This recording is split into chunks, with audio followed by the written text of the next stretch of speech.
Siapa yang tak kenal batik? Busana bercita rasa seni ini memenuhi setiap sudut galeri dengan beragam motif daerah asal. Sesungguhnya batik bukan sekedar selembar kain unik yang diberi motif.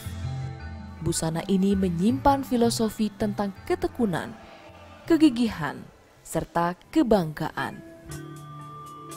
Gimana sih Bu awal cerita dari batik ini? Oh, batik ini kan berasal dari dua kata, ambau dan titik. Satu pola yang indah yang bisa menjadikan sebuah gambar, yang bisa menceritakan keindahan alam, keindahan sekitar kita. Ini kita bisa menuangkan di batik ini. Emang harus ya kita bisa batik? Ya, kita memang orang Jawa kan, budaya kita kan harus bisa batik. Jadi kita jangan sampai meninggalkan budaya kita. Itu kan tinggalan leluhur kita.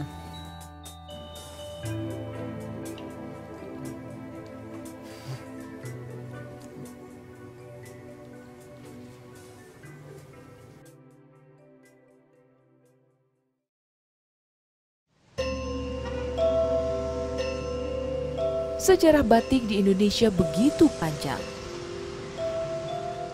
Pada awalnya, tradisi membatik merupakan tradisi di keraton. Karena itu, motif batik keraton penuh dengan filosofi kehidupan. Dari keraton, busana adiluhung itu pun melebar ke lingkungan sekitar atau keluarga ningrat.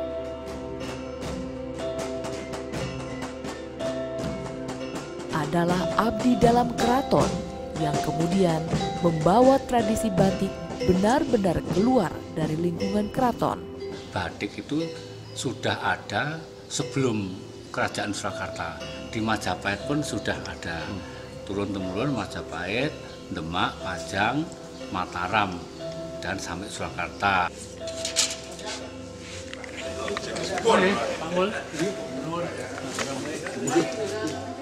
Zaman Panembahan Senopati, Sutowijoyo itu ya, itu membuat semacam corak batik yang namanya Parangkusumo.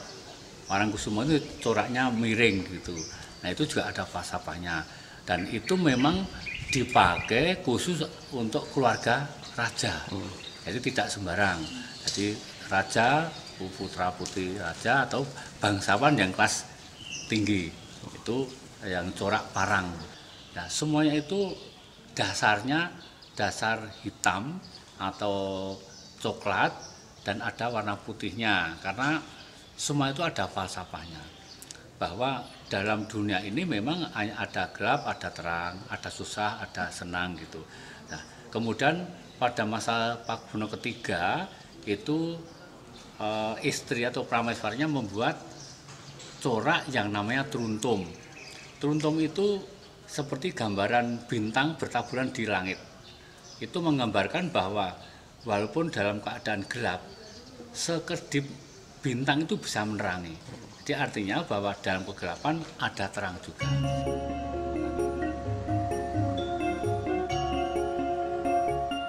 Di Kampung Laweyan Solo, tradisi membatik diajarkan secara turun-temurun. Tidak ada latihan formal agar seseorang bisa membatik. Di kampung inilah muncul motif batik yang sangat berbeda dengan motif batik keraton. Kalau di Laweyan sendiri sebetulnya tradisi batik itu sudah ada sejak zaman Ki Ageng Genis. Ki Ageng Genis adalah salah satu keturunan Raja Brawijaya V yang kemudian juga menetap di Laweyan. Itu sekitar tahun 1500-an, itu tradisi batik memang sudah ada. Meskipun di Laweyan itu sendiri pada waktu itu lebih banyak beraktivitas di bidang industri tenun. Karena pada waktu itu di sekitar Kerajaan Pajang, di Laweyan ini banyak hutan kapas. Setelah itu batik juga berkembang. Tapi akhirnya sesuai dengan perkembangan zaman, motif-motif itu banyak yang keluar dari keraton. Akhirnya banyak berkembang di masyarakat, khususnya kalau di Laweyan ini muncul motif yang kita namai motif sodagaran. Motif sodagaran itu motif yang banyak dimunculkan oleh saudara-saudagar batik di Laweyan, yaitu yang berasal dari motif-motif tradisi sebelumnya yang ada di keraton, yang dimodifikasi dalam bentuk yang lebih, tanda petik, lebih modern atau lebih kontemporer lagi. Sehingga muncul motif-motif parang yang dengan kombinasi yang beraneka macam warna, juga beraneka macam ragam hiasannya.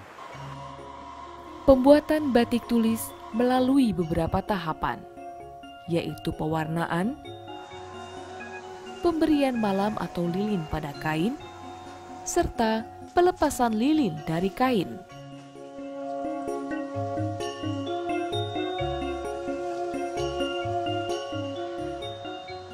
Dari tahapan rumit dan memerlukan waktu panjang, pemberian lilin dengan menggunakan alat canting inilah yang memberi sentuhan batik menjadi karya seni tinggi bangsa Indonesia.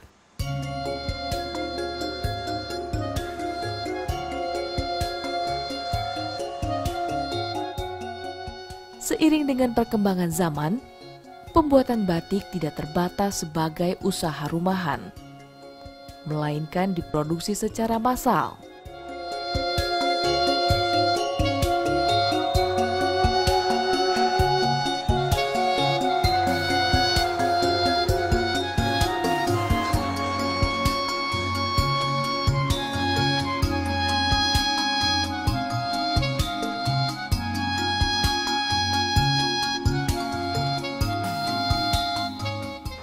Karena memang kebutuhan batik pada waktu itu permintaannya tuh luar biasa.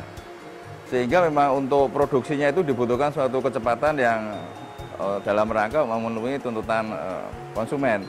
Maka dibuatlah cap yang terbuat dari tembaga. Dan Laweyan termasuk salah satu kawasan pelopor munculnya batik cap. Dan cap-cap batik yang berasal dari Laweyan bisa dikatakan termasuk yang sekarang banyak dicari orang, karena disinilah mutu atau kualitas capnya batiknya dengan tembaga yang luar biasa bagusnya.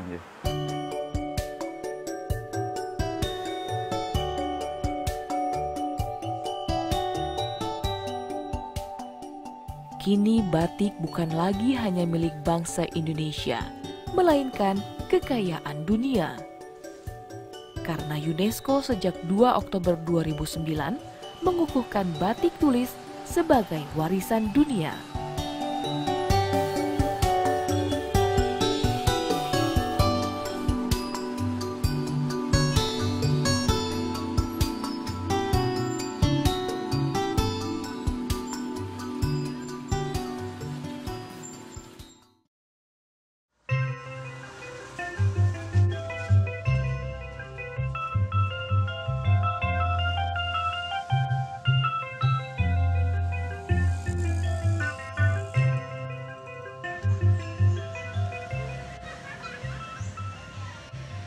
Di negeri ini, batik Pekalongan punya sejarah panjang.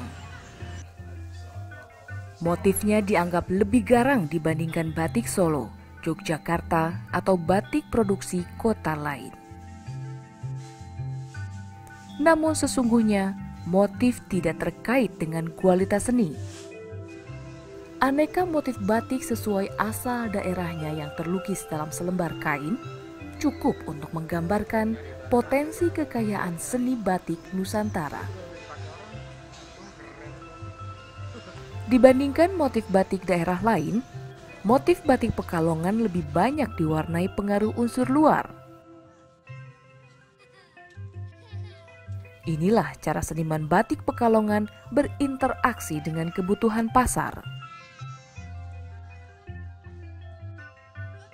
Bentuk aktualisasi daripada proses interaksi masyarakat ekonomi Pekalongan ya, dengan orang-orang Jepang, dengan orang-orang Cina, dengan orang-orang Arab, dengan orang-orang Eropa. Pertemuan itu melahirkan satu aktivitas baru, bentuk baru dalam bisnis. Pekalongan mempunyai satu kreativitas, orang Eropa punya material yang berupa kain, ya, termasuk orang Cina, ya, yang punya material dan kemampuan berdagang. Itu terbentuklah aktualisasi batik yang nuansanya satu sama lain tidak sama, sesuai dengan pasar dan kultur mereka masing-masing.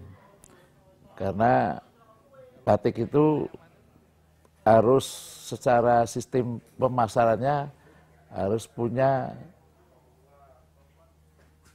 penetrasi kepada pasar yang agar dengan selera setempat. Sasaran pasar itu harus ada. Kalau orang Eropa ya selera Eropa. Orang Cina selera Eropa. Jadi Pekalongan itu membentuk aktualisasi dalam batik itu tergantung dari kebutuhan partner dagangnya, selera partner dagangnya.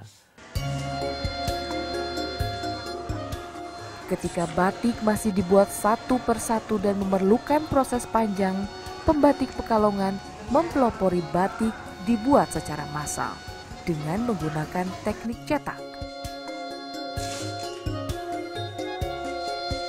Ketika teknologi printing menguasai pasar itu, betul-betul membelalakan para pembatik yang sangat luar biasa kemampuannya untuk menciptakan batik dalam jumlah skala besar, ya, dalam kekuatan dan warna yang luar biasa seperti batik tradisional, sehingga betul-betul pembeli pada umumnya tuh tidak memperdulikan lagi. Fakta yang saya lihat itu memang batik itu sangat disukai oleh orang Indonesia. Pekalongan adalah muara seni batik. Segala motif dan teknik membatik bertemu di kota ini semata-mata untuk kepentingan bisnis. Pekalongan adalah romantika masa lampau yang menyusup ke kehidupan terkini.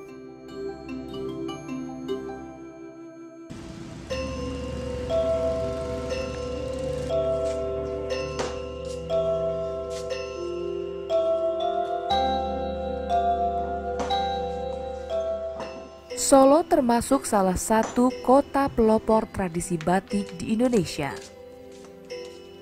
Kota ini menyimpan kekayaan batik dari berbagai zaman.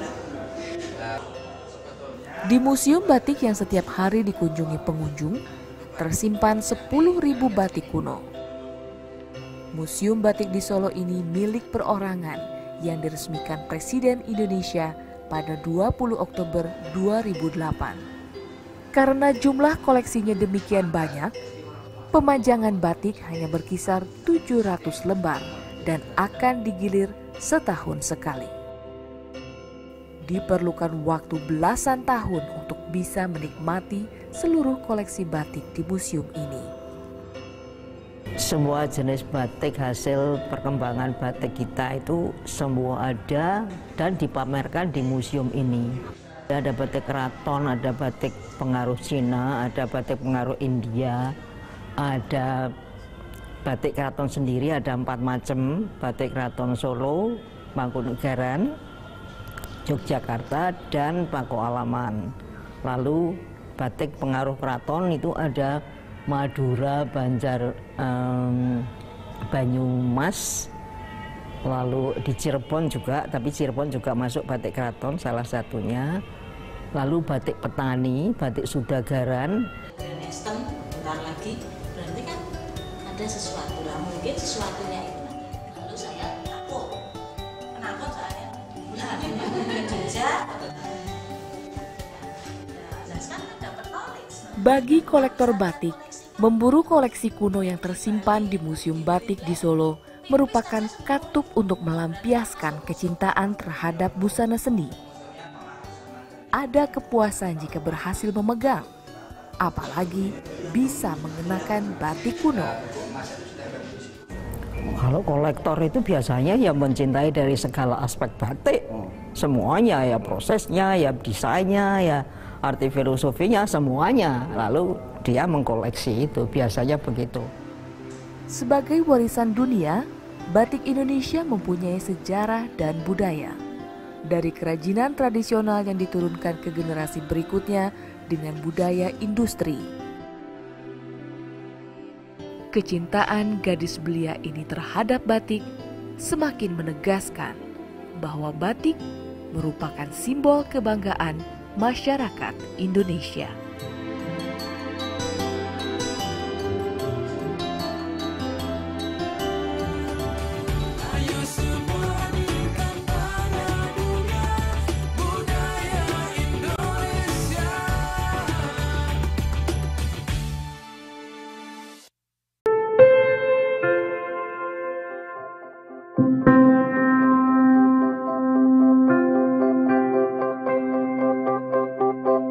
Thank you.